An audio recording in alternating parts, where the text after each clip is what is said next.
Good morning, everyone. Today we are going to do some questions from Cognizant recruitment test as conducted this year for the upcoming batch of 2021. So the pattern, if we talk about for Cognizant written exam, it's two sections. One is a essay writing section and other is a aptitude section where they ask questions based on logical and quantitative analysis. The overall difficulty level of the paper, if it is considered, a general consensus is it is easy to moderate. Question is not are not very difficult. Paper is easy. It's just we have to use a lot of logic on every question. So we're going to look at the questions. What are the questions that were asked, and let's try to answer those values, those questions that were asked in the paper. Okay. First question: what is the minimum value of absolute 779m minus 1045n minus 640n? As m and n are all integer values given to us already, and abs it is defined, it is this absolute value function, and the condition is also specified. Okay, now absolute value of 779m minus 1045n minus 640, it will give me the minimum value when my variable function 779m minus 1045n, when it will be closest to 640. When this value is going to be closest to 640, that is when this whole absolute function will give the minimum value. So this is from where we're going to begin. So 779m minus 1045n, I'm going to rewrite it as 19 into 41m minus 55n. Now let this 41m minus 55 and let this whole function be equal to x. So this whole 779m minus 1045n reduces to 19x. This whole function reduces to 19x. So what I have to find out is absolute of 19x minus 640.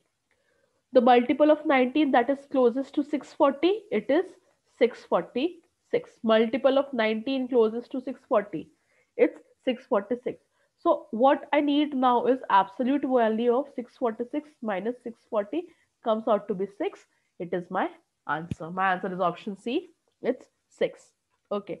Next, minimum value of absolute 578m minus 910n minus 541, as m and n take all integer values. Again, the same function is mentioned. What is the absolute value of the function? Condition, everything is specified. So we are going to go by the same way. Absolute of 578m minus 910n minus 541. We need to find this value out.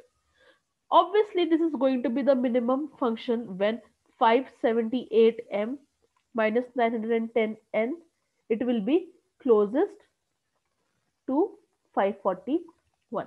Now, to make it closest to 541, I'm going to rewrite the function like I did in the previous function. So this becomes 2 into 289m minus 455n. Other than that, I don't have anything common. Now, let this whole function 289m minus 455n, let this be x. So your value reduces to 2x. Now what you have to find is absolute value of 2x minus 451. Multiple of 2 that is closest to 541. No need for even doing any calculation. I know it is 540. The question now reduces to, either I can take it as 540 or I can take it as 542. Answer is going to be same in both the cases. If I take 540, then also I have to find absolute value of 540 minus 541. This will also give me 1. Even if I take it as 542, this will be 542 minus 541. Both the ways my minimum value is coming out to be 1 only. So my answer to this question is 1. Next question, 1, 2, 3 and 4 can form 256 distinct 4-digit number if digits repeated. Two of them are 1111 and 1113. Then find the sum of all these 256 numbers that is given to me. Okay, so I'm going to go by the formula method. So formula is First case, if we talk about sum of all the numbers which can be found by using n digits without repetition. First, let's state if it is n digit without repetition, what is going to be the sum in that particular case? It is going to be equal to n minus 1 factorial into sum of digits that is given. So out what all digits is given, sum of those digits into 1 1 1 1 up to as many n terms that I need to have. Suppose there are 5 digits that is given to me and I have to find the sum of all the possible numbers. So I'm going to do 5 minus 1 factorial into sum of the digits. Whatever digits are given to me, all those 5 digits, sum of that into, it will be, for example, it will be 1 1 1 1 1, which will be multiplied. This is without repetition. But if it is n digits given to me and asked, as asked in the question, sum of all the digits that can be formed using this n digits and with repetition, when repetition is allowed, in that case, what do I do? When repetition is allowed, what am I going to do in this case is, it will be n raised to power n minus 1 into sum of digits remains the same, but the difference here is it is now n raised to power n minus 1 into, again this 1 1 1 1 goes to as many n digits it is specified for us. So if going by this method, it's very easy other than considering all the cases. So this becomes quite easy. N digits with repetition. Okay, now for the question it is given if the digits are repeated. So my solution would be using the second case. Second formula can be used. Sum of the digits. How many digits are given? 4 digits, where n is your number of digits that is given. N is number of those digits that is given to us. Okay. So n here is 4. 4 raised to power 4 minus 1 becomes 3 into sum of the digits. Sum of digit 1, 2, 3 and 4.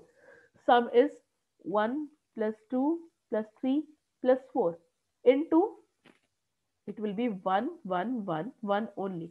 So this becomes 4 4 times 16, 16 4 times 64, 64 into 1 1 1 1 into 4 plus 3 7, 7 plus 3 is 10. When we will do this, comes out to be 711 404. I directly have my answer. My answer is option A. Next question. What is the value of n for which the given expression will be a perfect square, and a expression is given to me? So to make this a perfect square, we need to convert it in a format of a square plus b square plus 2ab. Then only it can be written as a plus b raised to power 2. This will be a perfect square. This is the format that I need to convert the question into. So we are going to go for each term. 4 raised to power 85 can be written as 2 raised to power 2 into 85. So this becomes 2 raised to power 85 into 2. Also, I'm just doing it, a into b is equals to b into a. So it's actually 2 raised to power 85 the whole square. So my a comes out to be 2 raised to power 85. Okay. 1 is okay. Now 2 raised to power 3383. This has to be something a into b. Other than that, there is no way that this is a bigger number. So let's just take out 1 2 from it. So I'm taking out 1 2 and making it 2 2. 2 raised to power 3382. Now, again, I know a is already 2 raised to power 85. So from here, I will take out 2. This is for 2ab2 into a is 2 raised to power 85. Remaining is 2 raised to power 3382 minus 85. So this will become 2 into 2 raised to power 85 into 2 raised to power 3297. Now, this is the format of 2ab. This is 2ab. 2a, and this is some b that is given to me. Now, my b is equals to 2 raised to power 3297. What to do with this? I know 4 raised to power n is equals to 2 raised to power 2n. Or this is 2 raised to power n the whole square also. I can write it in this way also. So basically my b is 2 raised to power n. So 4 raised to power n, that here it is given to me. It's b square. So basically what I have now is 4 raised to power 85 plus 2, 3, 8, 3, that is given to me, plus 4n. It has now reduced to a square plus b square plus 2ab, a plus b whole square. So my b square is actually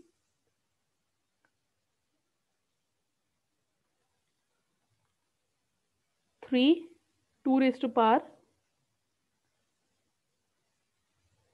2 into 3297. So value of n, I have just converted this 4n into the format of 2 raised to power n.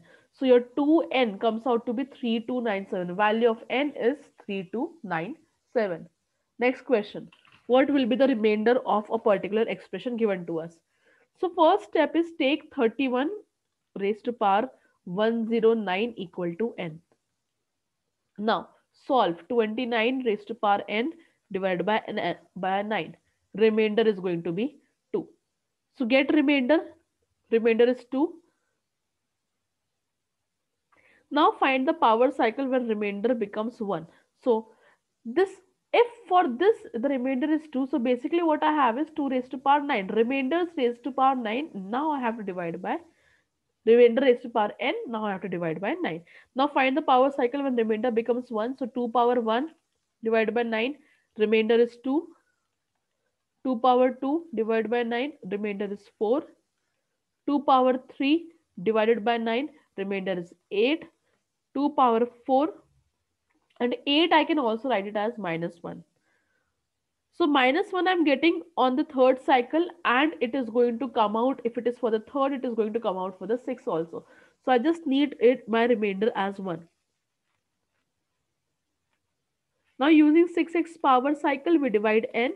So power cycle p equals to n by 6, that is equals to 31 raised to power 109 divided by 6 becomes 1 raised to power 109 divided by 6, because if I need the remainder, let's just consider the unit place, becomes, simply because even if I do 31 divided by 6, I'll get 1 as the remainder. So 1 divided by 6, again I'm going to have 1 only as the remainder. Now let's just put this, let's just put it again for p. So p finally comes out to be 1. Putting the values, this whole expression has now reduced to p. So 2 raised to power p divided by 9 is what I have to find. 2 raised to power p is 1 divided by 9. Remainder in this case is 2. My answer is simply 2. Or what I could have done was multiplied the power taken for the unit place and considered. So this is both the same. Answer remains 2 in both the cases. What will be the remainder then? Again the same question. 3 raised to power 87 plus 5 raised to power 87 divided by 26. What we are going to do? Let's take one at a time. So remainder of first, let's find 3 raised to power 87 divided by 26.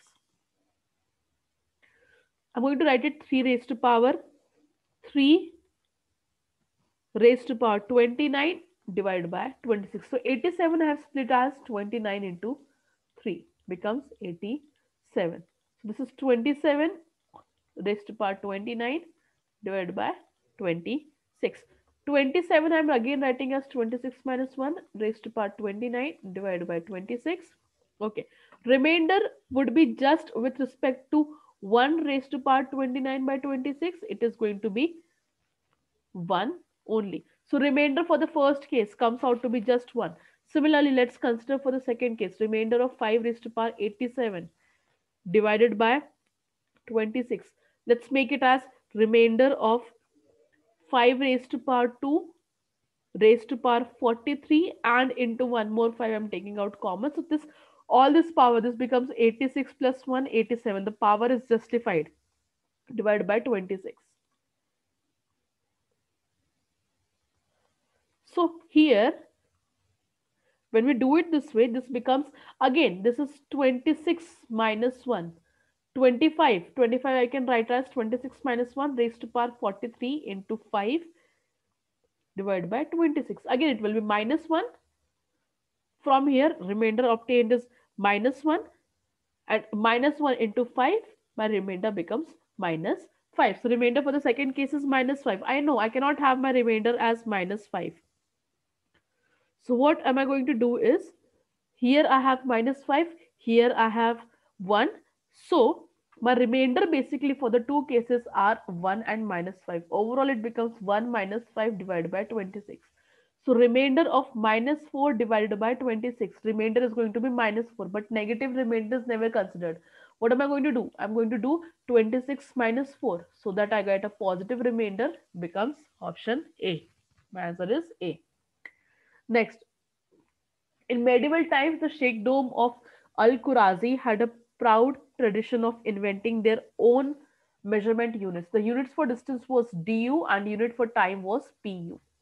Unfortunately, exactly when these measurement units are in modern technology had been lost, the Sheikh of Al-Khurazi had built a huge mansion in the desert with a circular wall around it. The wall had four gates pointing north, south, east, and west. Okay. He had built three observation towers, one 144 du to the north of the north gate, and other dimension 135 du to the east of the south gate, and one 7.5 du to the north of the east gate. Okay, some things have been measured. Now, next thing. They have been aligned to be all in a straight line passing through the oasis. What was the diameter of the wall that surrounded the city? And we have to find the diameter. Simple question it is given, but first we'll have to draw the diagram. So it's given circular, center. Now, east, west, north, and south. This is the center. Okay. Some, as per the question that is given and as per the information that is given, the diagram that comes out is, this is 144 to the north. Let this be A. Now, next, 135 to the south. Let this be C. And 7.5 to the east. Let this be point B. Okay, all the three gates are represented as A, B, and C. Now, A is 144 du away from N, B is 7.5 du away from E, and C is 135 du away from S. And all are in a straight line. Now, what I need to have is, what is the diameter of the wall that surrounded the city? Okay, very simple. Now, triangle AOB and triangle ASC are similar triangles. So, AO, these two are my similar triangles. I can prove similarity. AO upon OE is equals to AS upon SC. This is property of similar triangles, that if two triangles are similar, their sides are in ratio. Let's take the radius as r. So AO upon OE becomes 144 plus r divided by OE is r plus 7.5 is equals to AS. What is AS? AS is r plus 144 becomes 2r plus 144 divided by SC. SC is 135. Now all of this reduces to one equation and one variable. When solving this, r comes out to be 90. So diameter becomes 90 plus 90, that is 180 du. Answer is 180 du. The only thing was to draw the diagram and to get the answer. Next, there is a set of 27 distinct points on a plane with the following characteristics. Subset of A containing 15 collinear. Okay, collinear means in a line. Any subset of 3 or more collinear points from 27 are a subset of A. How many distinct triangles with positive areas can be formed with each of its vertices being one of the 27 points? Two triangles are said to be distinct if at least one of them is different. Okay, now 27 points is given to me. There are 15 collinear points. That means out of those 27, 12 will be non-collinear. A triangle will be formed when at least one of the points that is given to them is a non-collinear point. Three collinear points cannot form a triangle. At least one point has to be a non-collinear, only then the triangle is going to be formed. So total number of cases, total triangle that are going to be formed. First case can be, I picked up two collinear points, two from 15 points and one from the non-collinear point. This will give me subtriangles. Second case can be one from the 15 collinear points and two from the non-collinear points. This would also give me subtriangles. Third case can be all the three are from this non-collinear points that are mentioned to me. I'll have to find the total of all of these three cases, then only I'll have the possible number of triangles and none of the triangles are going to be overlapping. So first case, 1 from 15 and 2 from non-collinear. So this becomes 15C1, selecting one point out of 15, and 12C2. This is my second case. Plus, now I have to select 2 from 15, 15C2, 1 from 12, 12C1. This is my first case. All the 15 are all the points are from non-collinear. This becomes 12C3. When I will add all of them, my answer becomes 990 plus 1260 plus 220. Total number of triangles possible becomes 2470. My answer is option B. Okay. Next question. The value of a scooter depreciates in such a way that its value at the end of the year is three-fourths of its value at the beginning of the same year. If the value of the scooter is given, what is the value in rupees at the end of the fourth year? So value starting at the beginning, value at the beginning of first year is 39936. Value at the end of first year, it becomes three-fourths of the value of the beginning. So three-fourths of 39936 it will become, comes out to be 29952. Now whatever is the value at the end of first year, that is going to be the value at the beginning of second year also. So beginning of second year value is 29952. End of second year, the value is going to be 29952 into 3 by 4. When we do this, value comes out to be 22464. This is going to be the value at the beginning of third year also. At the end of third year, value becomes 22464 and three-fourths of this, when we solve this, comes out to be 16848. Value at the end of fourth year, this is going to be the value at the beginning of the fourth year also. Value at the end of fourth year becomes three-fourths of this. That is 12636. Match the option. My answer is option D. Next, a bag contains 110 tickets numbered as from 1 to 110. If a ticket is drawn out of it at random, what is the probability that the ticket drawn has a digit 2 appearing on it? Okay, so from 1 to 99, we're going to divide the cases now. So we're going to go from 1 to 99. Number of times 2 comes, a number of times 2 appears, it is 20. It's like 2, 12, 20, 21, 22, 23, 24, going up to 29, then 32, 42, 52, 62, 72, and 92. So it is containing, this is all 19 numbers, but there is 22. 22 has two twos, so 2 comes 20 times. Now, there's a number of tickets with 2. There are 19 terms and there are 22s because 22 has 2 in it. Okay, now there's a number of tickets with 2 between 1 and 99. It becomes 19. Now from 110, from 100 to 110, 2 comes only one time. That is, it is there in only one ticket. So it's just in 102 that we are talking about. Okay. Probability of getting a ticket with 2 on it. Number of tickets that we have, 19 here, 1 here, 20. Out of how many? Out of 110. So probability becomes 20 upon 110 Option B is my answer. Just had to consider the cases and getting the answer.